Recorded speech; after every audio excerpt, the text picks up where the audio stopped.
आज़ादी ये वो नेमत है जो आज हम सांस लेते हुए महसूस भी नहीं करते, जिसकी हम कद्र नहीं करते। लेकिन क्या आप जानते हैं कि इस मिट्टी की खुशबू को महकाने में सबसे आगे मुसलमान ही थे। जब अंग्रेज़ों की जुल्म की दीवार टूट रही थी तो उस दीवार पर सबसे पहला वार करने वाले मुसलमान ही थे और आखिरी सांस तक लड़ने वाले भी मुसलमान ही थे। 1857 में हिंदुस्तान की मिट्टी का पहला बड़ा धमाका बहादुर शाह जफ़र, जो कि आखिरी मुग़ल बादशाह थे, उनके नाम पर मुसलमान और हिंदू मिलकर अंग्रेज़ों के ख़िलाफ़ उतर आए।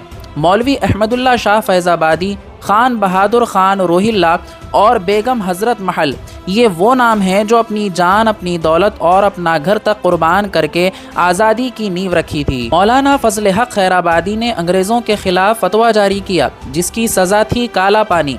अंडमान के जेलों में सारी ज़िंदगी कैद थे। टीटू मीर ने बंगाल में जुल्म के ख़िलाफ़ आवाज़ उठाई, अपने लोगों के साथ शहीद हो गए।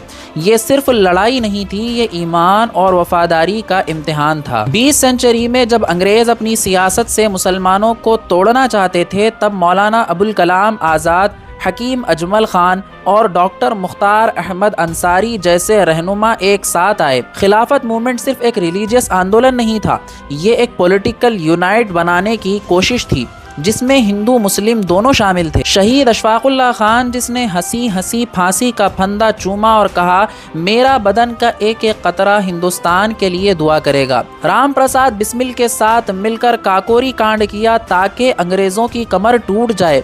क्या ये मिसाल नहीं कि आज़ादी का रंग सिर्फ एक कौम का नहीं बल्कि सारे हिंदुस्तान का था। जब लाहौर, दिल्ली, लखनऊ की गलियों में आज़ादी के नारे गूंज रहे थे, तब अंग्रेज़ का जुल्म भी अपने शिकार पर था। हज़ारों मुसलमानों को बिना किसी जुर्म के जेलों में डाल दिया गया। कई लोगों ने फांसी का फंदा चूमा, कई ने गोलियों का सामना किया ताकि हम आज खुली हवा में सांस ले सकें। मौलाना उबैदुल्ला सिंधी ने आज़ादी के लिए अफ़गानिस्तान जाकर एक सरकार बनाई, जर्मनी और तुर्की तक सपोर्ट मांगी। वो हिंदुस्तान की आज़ादी के लिए ग्लोबल स्ट्रैटेजी बनाने वाले पहले मुसलमान फ्रीडम फाइटर थे। इसके अलावा मुसलमानों की एक बहुत बड़ी तादाद, हज़ारों लाखों में ऐसे कई मुसलमान गुजरे हैं जिन्होंने इस देश के लिए अपनी जान को, माल को, इज़्ज़त को, सब कुछ कुर्बान कर दिया था, जिसकी लिस्ट आप स्क्रीन पर देख सकते हैं। एक वीडियो में उन सब के नाम और उनकी कुर्बानियां मैं गिना नहीं सकता, लेकिन उन सब के नाम आप स्क्रीन पर देख सकते हैं। आज हम उनकी कुर्बानियों का कोई हक अदा नहीं कर सकते। ये नाम सिर्फ किताबों तक सिमट कर रह गए हैं, लेकिन इनकी कुर्बानियों की रूह आज भी इस मिट्टी में बसती है। आज़ादी का मतलब सिर्फ तिरंगा लहराना नहीं, बल्कि उन कुर्बानियों को याद रखना है जो हमारे लिए दी गई हैं। क्या हम उनका हक अदा कर पा रहे हैं? ये आज़ादी सिर्फ एक त्योहार नहीं है, ये एक अमानत है जो हमें उनके खून से मिली है।